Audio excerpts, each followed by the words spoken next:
नमस्कार, मी श्वेता. आपण पाहताय साम टीव्ही आणि साम टीव्हीच्या महाराष्ट्र कॉलिंग या विशेष कार्यक्रमात आपल्या सगळ्यांचं स्वागत. आपण आयुष्यात अनेकदा चुका करत असतो. बऱ्याचदा चुका करायला सुद्धा घाबरतो.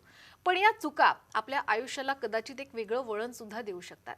तर ॲस्ट्रोलॉजीमध्ये या चुकांविषयी नेमकं काय म्हटलेलं आहे, या दुरुस्त कशा करायच्या आणि या टाळण्यासाठी नेमकं काय केलं पाहिजे, हेच आज आपण जाणून घेणार आहोत. कारण आजचा आपला विषयच आहे आपल्या चुका आणि आपण. आणि याविषयी आज आपल्याला मार्गदर्शन करण्यासाठी आपल्यासोबत स्टुडिओमध्ये आहेत सुप्रसिद्ध राजज्योतिषांत्रिक श्री माधव गुरुजी. चला आपण स्वागत करूयात. नमस्कार गुरुजी. साईराम. आदेश. आपण चर्चेला सुरुवात करणार आहोतच, पण त्याआधी श्री माधव गुरुजी यांची ओळख मी आपल्याला करून देऊ इच्छिते. श्री माधव गुरुजी यांनी शुक्राचार्य ॲस्ट्रॉलॉजी सेंटर दिल्ली मार्फत ज्योतिषशास्त्रांचा विविध शाखांचा तब्बल 16 वर्षांचा अभ्यासक्रम पूर्ण करून राजज्योतिषांत्रिक ही पदवी संपादित केली आहे. एक गोष्ट आवर्जून नमूद करण्यासारखी ती म्हणजे हा प्रदीर्घ अभ्यासक्रम पूर्ण केलेले महाराष्ट्रात आजच्या घडीला फक्त 7 जण आहेत आणि श्री माधव गुरुजी हे त्यापैकीच एक आहेत.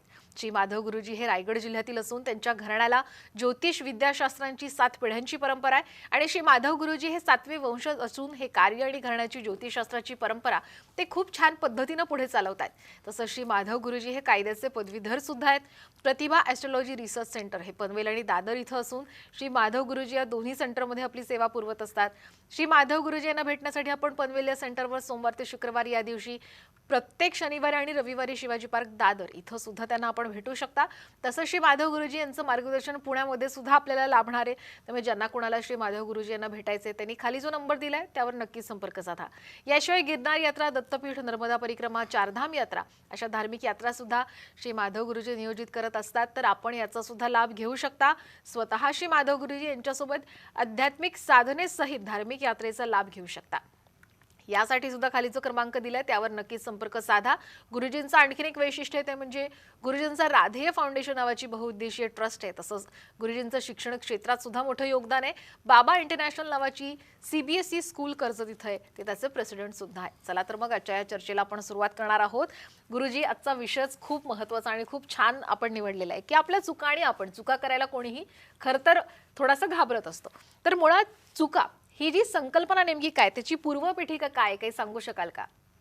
100% आता चुका ज्या आहेत त्या मॅडम प्रत्येकाच्या आयुष्यामध्ये माणूस करत असतो आणि चूक केल्यानंतर तो म्हणतो की अरे माझी चूक झाली म्हणून. म्हणजे प्रत्येकाला समजतं पण की आपण चुका करतोय. पण या चुका करत असताना कुठेतरी आपण त्याच्यामध्ये बारकाईने विचार केला तर त्या चुकांच्या बाबत माणसाला हे समजतं की तो चुकतोय म्हणून. पण त्या चुका दुरुस्त करण्याकडे कोणीच लक्ष देत नाही आणि वारंवार तो त्या चुकाच करत राहतो आणि त्या चुकांमुळे तो इतका स्वतः परास्त होतो, म्हणजे इतका तो परेशान होतो की परेशान झाल्यानंतर त्याचं वाक्य असं असतं की माझं भविष्यच खराब आहे, माझं ज्योतिषच खराब आहे आणि माझं नशीब बिलकुल चांगलं नाही आहे. म्हणजे तो या तिन्ही गोष्टींना दोष देतो की माझं प्रारब्ध पण खराब आहे, माझं भविष्य पण खराब आहे आणि माझं नशीब पण खराब आहे. आणि प्रॅक्टिकल तो काय करतोय, तो त्याच चुका करतोय, म्हणजे की चुकांची पुनरावृत्ती करतोय आणि ती चुकांची पुनरावृत्ती करतोय म्हणून मग त्याच्या आयुष्यामध्ये पूर्णपणे समस्या येत आहेत. प्रॅक्टिकल त्याचं नशीब चांगलं आहे किंवा त्याची ग्रहस्थिती चांगली आहे किंवा त्याचं प्रारब्ध चांगलं आहे. मग ॲस्ट्रॉलॉजीमध्ये ना हा स्पेशल सब्जेक्ट येतो. म्हणजे ज्यावेळेला ॲस्ट्रॉलॉजी दोन्ही माध्यमातून आहे. एक म्हणजे की तुमच्या जे काही समस्या आहेत त्या समस्यांची उकल करणारी पण आहे आणि त्या समस्यांवरती पूर्णपणे समाधान देणारी पण आहे. मग समाधानाच्या बाजूमध्ये ऋषींनी त्याच्यावरती सेपरेट टॉपिक लिहिलेलं आहे, जे टॉपिकचं नाव होतं errors and rectification of errors, म्हणजे चुका व चुकांची दुरुस्ती. ह्याच्यामध्ये प्रत्येकाला इतकं मान्य करायला पाहिजे की आपल्या हातून चुका होतात, 100% आपल्या हातून चुका होतात. मग त्या चुकांची आपण दुरुस्ती करतो का? तर त्या चुकांची आपण दुरुस्ती करत नाही. आपण एवढंच म्हणतो आता कानाला खडा लावला परत ही चूक करणार नाही. आम्ही म्हणतो कानाला एवढा मोठा दगड लाव, पण परत तू चुकतोस कसं काय, म्हणजे तू परत चुकायला नाही पाहिजे. आणि वारंवार त्याच चुका केल्यामुळे माणूस आयुष्यामध्ये परेशान होतो आणि तो विनाकारण भविष्याला दोष देतो. आणि मग भविष्याला दोष देऊन झाल्याच्या नंतर त्या चुकांमधून तो इतका गुरफटून जातो की चुकांचे पुढे खेळ होतात आणि ते खेळामध्ये त्याचं अख्खं आयुष्य संपून जातं. तर चुका ही कन्सेप्ट समजावताना ॲस्ट्रॉलॉजीमध्ये सर्वात पहिली गोष्ट म्हणजे सिद्धांत आहे. जो सिद्धांत आहे चुका व चुकांची दुरुस्ती. आता ही चुकांची दुरुस्ती होत असताना ॲस्ट्रॉलॉजी स्वतः म्हणते की तुम्ही मनुष्य जन्माला आलेला असाल तर तुमच्या हातून चुका होणारच आहे. तुम्ही काही देव नाही आहे, म्हणजे देव आहे तर देवाच्या हातून चूक होणार नाही. तुम्ही मनुष्य जन्माला आले तर तुमच्या हातून 100% चूक होणारच आहे. चूक झाली तरी हरकत नाही, पण चूक झाल्यानंतर त्या चूकची दुरुस्ती व्हायला पाहिजे. किंबहुना कानाला खडाच्या ऐवजी कानाला दगड लावला गेला पाहिजे आणि पुन्हा ती चूक होणार नाही याची काळजी घ्यायला पाहिजे. ज्यावेळेला ही काळजी तुम्ही घ्याल ना त्याच्यावेळेला तुमचं आयुष्य सुखकर होईल. त्याच चुका न झडल्यामुळे तुमच्या आयुष्यामध्ये ती दुःख येणार नाही. तुमचं आयुष्य, तुमचं जीवन पूर्णपणे समाधानकारक असेल आणि कुठेतरी तुमच्या भविष्याचा तुम्ही अंदाज घेऊ शकाल. त्याच्यामधल्या ज्या सकारात्मक गोष्टी आहेत त्या सकारात्मक गोष्टी तुम्ही स्वतःच्या आयुष्यामध्ये आणू शकाल आणि तुम्ही प्रगती करू शकाल. आता साधारण चुका याची पूर्वपीठिका काय तुम्ही सांगितले. तर प्रत्येक माणसाच्या हातून चुका या होत राहतात कुठल्या ना कुठल्या कारणामुळे.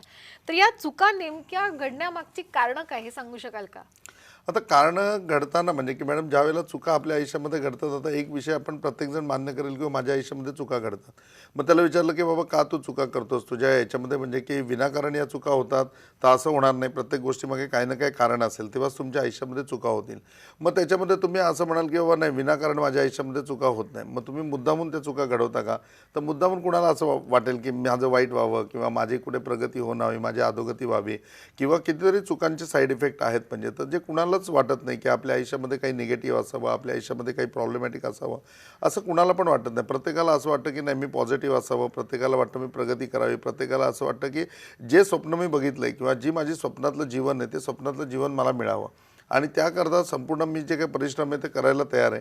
परंतु ते परिश्रम करून मला त्याचं आउटपुट मिळत नाही आहे. मग ज्यावेळेला आउटपुट मिळत नाही तेव्हा माझ्या लक्षामध्ये येतं की मी चुका करतो आहे. म्हणजे त्या चुका विनाकारण होत नाही आहेत. तुम्हाला काहीतरी प्राप्ती करायची आहे. ती प्राप्ती करत असताना तुम्ही इझी वेला कुठेतरी जात आहे आणि ज्यावेळेला तुम्ही इझी वेला जात आहे तिथे तुम्ही फसताय. म्हणजे तुम्ही इझी वेला नका जाऊ असं म्हणणं नाही, पण त्या इझी वेला जायच्या अगोदर तुम्ही तो पूर्णपणे तपासून पहा की हा नक्की मार्ग बरोबर आहे का चुकीचा आहे. आणि याची गोम इथेच आहे, म्हणजे की थोडक्यामध्ये याची उकल करायची असेल की बाबा चुकांची नक्की कारणं काय, तर पहिलं कारण आहे की विनाकारण कुठली गोष्ट घडणार नाही, म्हणजे त्याच्या पाठीमागे एक कारण असणार आहे. आणि दुसरी गोष्ट आहे की मुद्दामून का कोण घडवणार आहे की नाही, मुद्दामून आपण चूक घडवूया की आपलं आयुष्य थोडं खडतर होऊ दे, आपल्याला थोडा अनुभव येऊ दे. तर असं आयुष्य कुणाच्या वाटायला नको आहे. मग ज्यावेळेला आपण म्हणतो की विनाकारण होत नाही, कारण त्याच्या पाठीमागे आहे, तर ॲस्ट्रॉलॉजीने ह्याच्यावरती पण पूर्णपणे रिसर्च केला आहे की तुमच्या जीवनामध्ये तुमच्याकडे काय समस्या आहेत किंवा तुमच्याकडे पूर्णपणे का तुमच्या हातून चुका होत आहेत की ज्या चुकांमुळे तुमच्या आयुष्यामध्ये समस्या घडत आहेत. आता चुकांच्या बाबतीमध्ये पहिलं घेतलं तर सर्वात पहिलं रिझन येतं की कन्फ्युजन. तुमच्या आयुष्यामध्ये बघाल तुम्ही, प्रत्येक माणसाला एक अनमोल देणगी दिलेली आहे. ही ॲस्ट्रॉलॉजी पहिली तुम्हाला जाणीव करून देते की तुमच्याकडे डिसिजन मेकिंग पॉवर आहे. आज तुम्ही बघितलं तर सगळ्यांमध्ये मानवाचा जन्म श्रेष्ठ आहे. प्राण्यांमध्ये, वनस्पतींमध्ये की मानवी जीवन सर्वात श्रेष्ठ आहे, मानवाचं देह सर्वात श्रेष्ठ आहे. का तर सर्वात मोठी गोष्ट त्याला दिलेली आहे की सगळ्या प्राण्यांना बुद्धी दिली आहे, त्याच्यापेक्षा त्याला बुद्धी जास्त आहे. याच्या व्यतिरिक्त तो बोलू शकतो आणि याच्या व्यतिरिक्त तो हसू शकतो. याच्या व्यतिरिक्त चौथी गोष्ट म्हणजे त्याच्याकडे विवेक आहे, की मनुष्याकडे विवेक आहे. त्या विवेकाचा तुम्ही किती वापर करता हा पहिला गोष्ट म्हणजे विचार आहे. आणि मग याच्यामध्ये प्रत्येकाला मौलिक की प्रत्येक गोष्टीवरती तुम्ही निर्णय घेऊ शकता. पण ही निर्णय पॉवर प्रत्येकाकडे आहे, पण प्रत्येकजण निर्णय घेतोच असं नाही. प्रत्येक वेळेला असं जसं मेंढ्यांचा कळप आहे ना, की पुढची मेंढी जिकडे चालले तिथे पाठीमागची मेंढी जाते. माणसंसुद्धा तसंच वागतात. तो जसं करतोय ना त्याचं अनुकरण करतात आणि त्याच्या पाठीमागे चालत राहतात किंवा गर्दी जिकडे चालली ते गर्दीच्या मागे चालत जातात आणि मग त्याच्यामध्ये फसतात.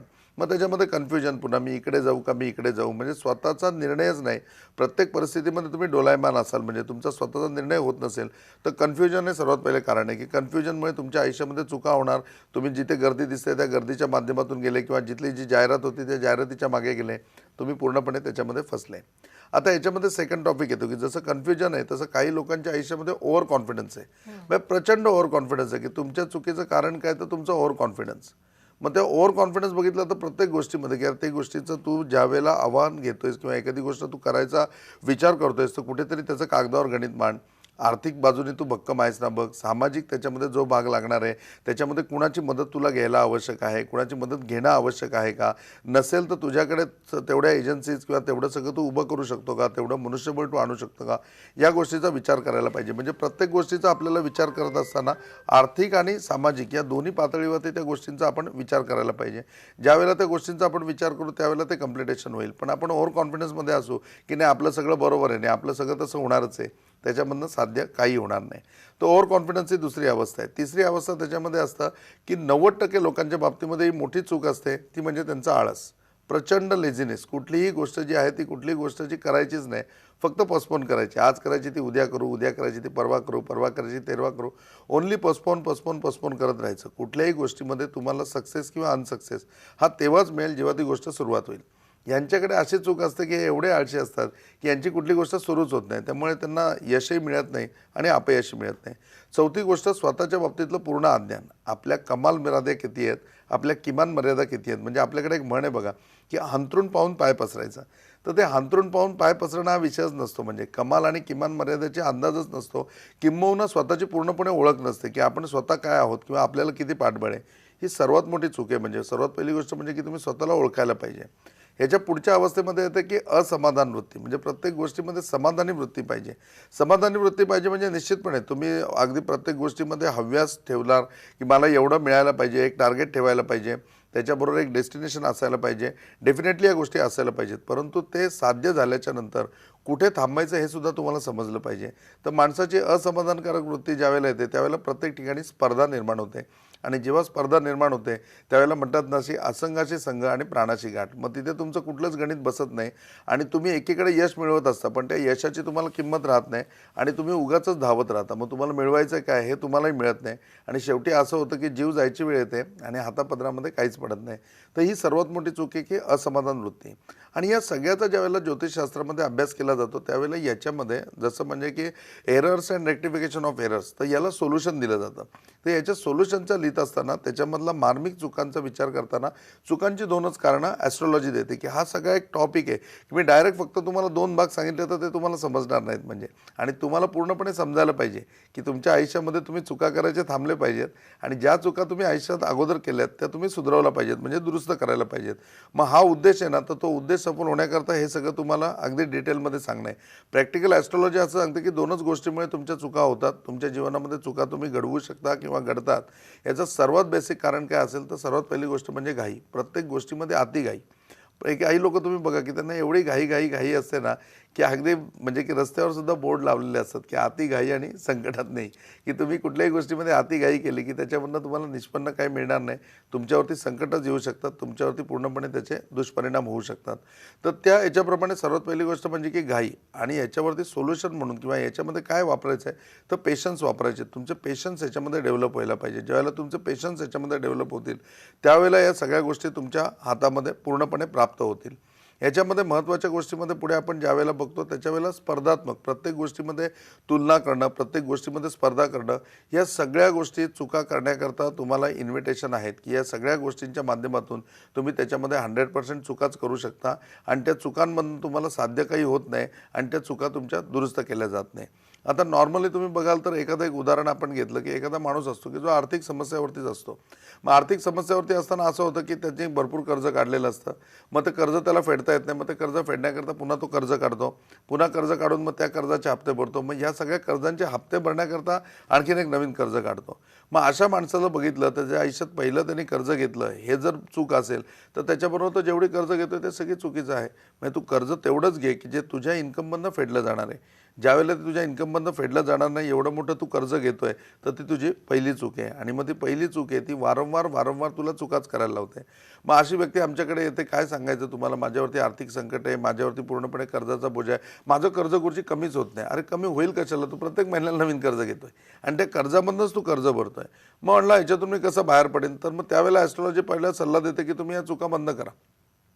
मग चुका बंद करा म्हणजे काय, तर तू कर्जच नको घेऊ.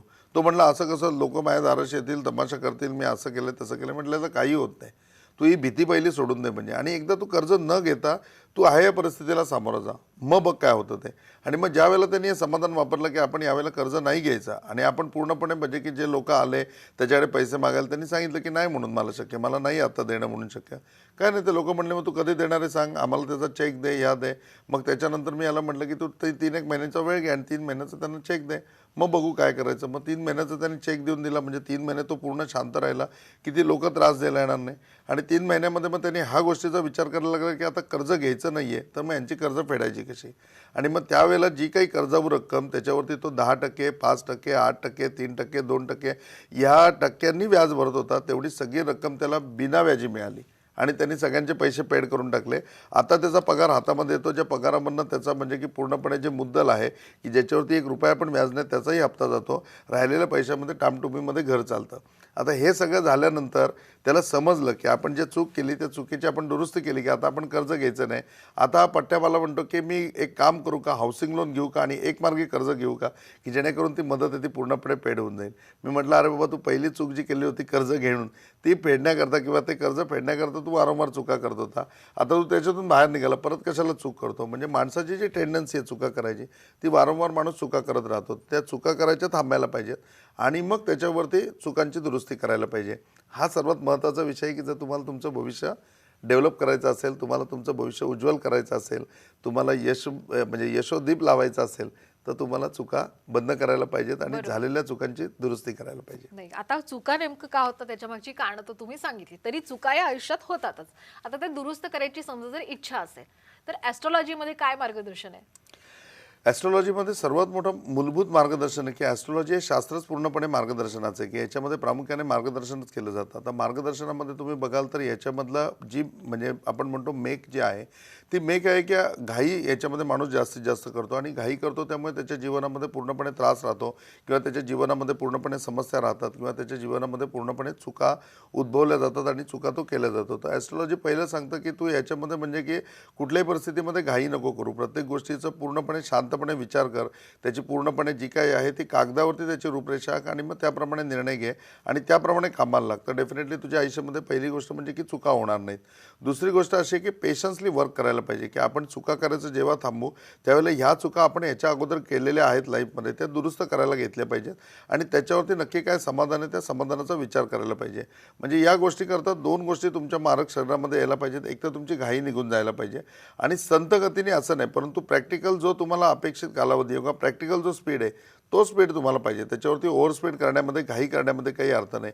तर तो मेंटेन व्हायला पाहिजे आणि तुमच्यामध्ये पेशन्स असायला पाहिजे की त्या स्पीडने काम करत असताना रिझल्ट मिळेल वाट बघण्याची तुमच्यामध्ये ताकद पाहिजे, म्हणजे पेशन्स पाहिजे तुमच्यामध्ये.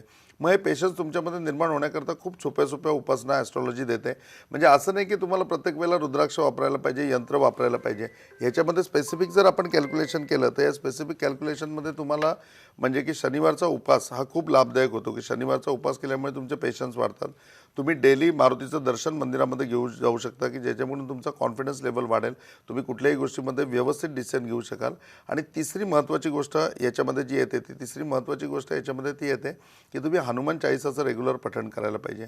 या तीन गोष्टीचा ट्रॅक तुम्ही रेग्युलर तुमच्या लाईफमध्ये केला, मी 100% तुम्हाला सांगतो की तुमच्या प्रत्येक चूक आहे ना ती चूक तुमच्या लक्षात येईल.